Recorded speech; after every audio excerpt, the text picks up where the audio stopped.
Guitar Key presents Setting Up Your Guitar. And here's to show you how is your host, Kaleigh Acker.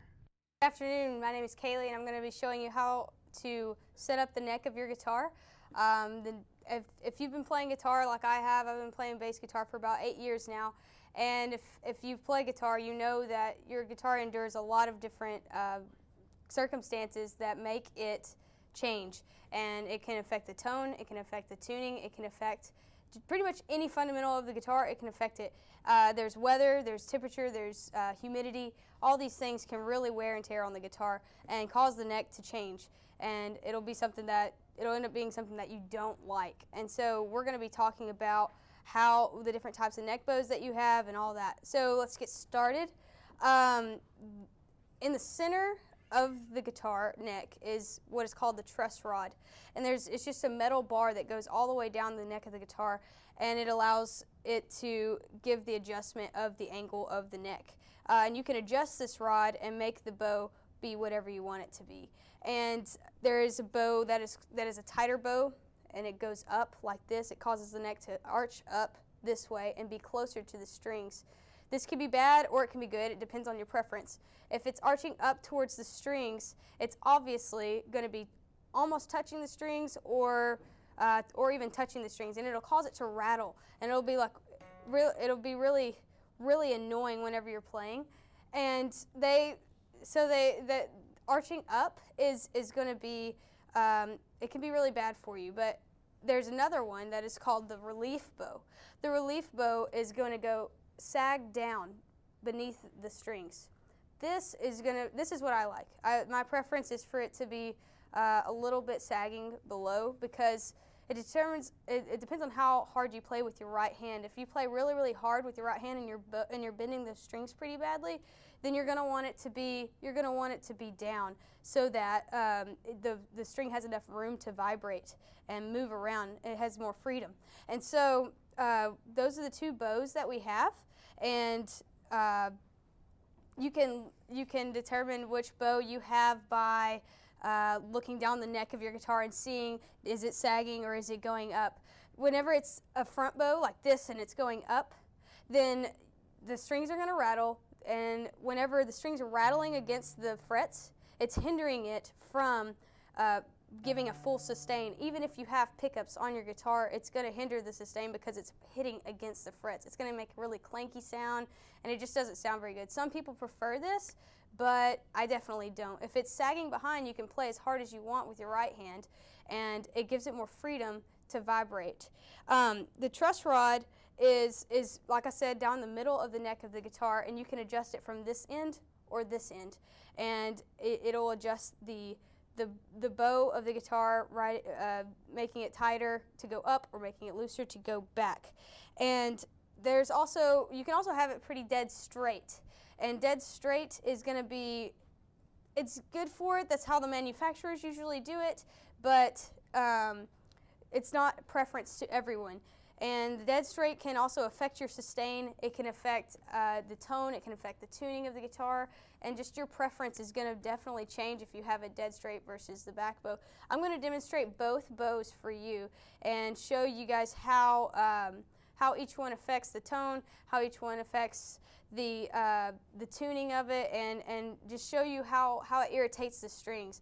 If you have that front bow, like I said, it's going to be really annoying on the strings. If you hit the string and the string is hitting the frets, it's going to wear out your strings a lot quicker, a whole lot quicker. And so if you're doing that, it's going to wear out the time, and you're going to have to just buy new strings consistently. So whenever we get back, I'm going to demonstrate what we're going to do to set up the guitar. So stick with us. Another day in the life of you. Oh, but it's never normal with a smile like that, is it? Tired of walking into public places feeling embarrassed? Remember the time you thought you landed that new job? We'll be in touch. Nothing seems to be going your way. Well, it's time for a change. Brush that old smile away with Brush Away. The newest toothpaste that will have your smile looking brighter, whiter. We were just discussing the different types of neck bows that you can have with your guitar, whether it's sag low like a relief bow, or go front a very tight bow. The relief bow is going to really help your strings out a lot, and the tight bow arching up is going to be a little bit tougher on your strings. It's going to wear them out, and so there are many factors that determine what you need for your tone, what you need for what it to sound like. So we're going to flip the guitar over. One of those factors is the wood. Guitars, they have a different fretboard wood, they have a different neck wood, and sometimes the neck is different than the body even. And this wood, you can see that the wood grains here are a little further apart. So this is considered a softer wood. If you have something like this, it's going to be easier for you to loosen the truss and to mess with the truss and adjust it in the way that you need.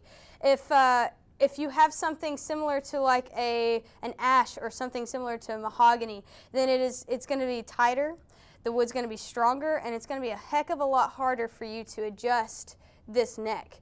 And it's going to want to fight you. It's going to want to go back to what it was originally. If you have a soft bow, it may alter it way too much. So here we go. We're going to adjust the guitar now. Flipping it back over. You want to have plenty of room to work on this thing.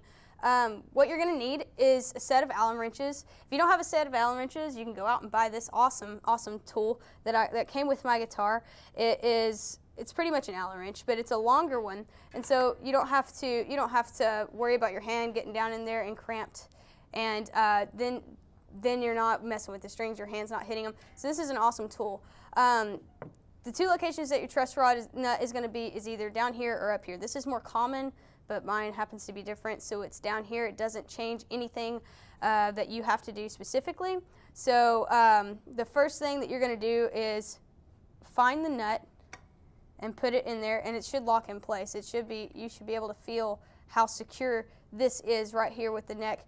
And same scenario with righty-tighty, lefty-loosey. We always do righty-tighty, lefty-loosey. If you turn it to the right this way, then you're going to make the arch of the neck right here, and it's going to go up with the strings. If you turn it to the left and loosen it, it's going to make the neck sag and go down.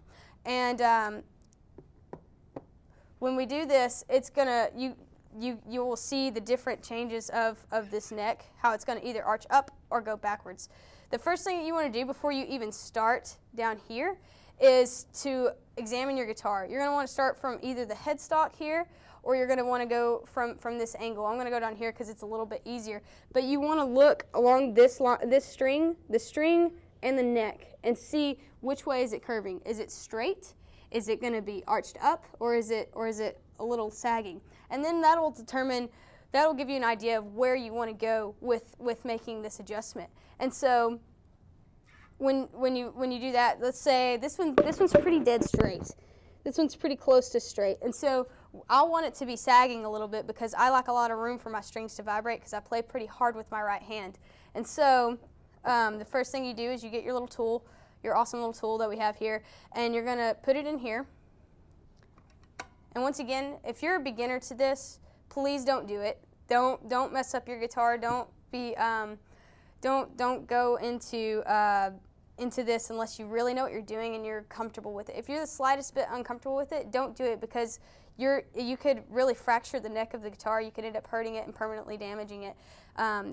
So take it to a music store. There's plenty of technicians there, and they can help you out with this. And so what we're going to do is we're going to place it into the neck of the guitar right here at the bottom where the body is.